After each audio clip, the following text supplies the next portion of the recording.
Donc précédemment, on a vu comment accéder à notre Entity Manager avec la méthode helper getDoctrine, suivie ici de getManager. Mais en lieu et place de faire cela, vous allez voir les développeurs Symfony préfèrent utiliser l'injection de dépendance. Pour faire l'injection de dépendance, c'est assez simple. Vous allez mettre votre constructeur et au niveau des paramètres, on pourra lister ce qu'on veut injecter. Là, je vais taper Entity Manager Interface. Je vais l'appeler $EM. On va créer un attribut qu'on va appeler EM. Et ce qui sera injecté par Symfony, on va le mettre au niveau de cet attribut EM. Donc, l'Entity Manager sera injecté automatiquement par Symfony au niveau de ce paramètre. On le récupère et on le sauvegarde au niveau de notre attribut. Ce qui revient donc à dire que partout où j'ai maintenant besoin de l'Entity Manager, je peux simplement mettre $10EM. Je vais importer Entity Manager Interface. C'est parfait. Et on pourra tester tout ceci au niveau du navigateur. Modifions donc le titre et la description. On vient au niveau du navigateur. On n'a pas d'erreur. On peut voir que notre pin a été inséré. On confirme au niveau de la table et tout est bon. Maintenant, vous pouvez me demander, mais Honoré, pourquoi ça fonctionne?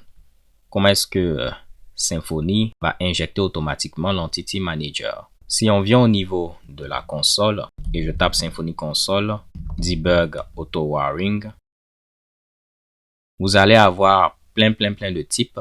Ça peut être ici des classes comme des interfaces qu'on peut utiliser afin de faire l'injection de dépendance. Donc, si on recherche Entity Manager, on peut voir que pour injecter l'Entity Manager, il suffit de mettre Doctrine ORM Entity Manager Interface.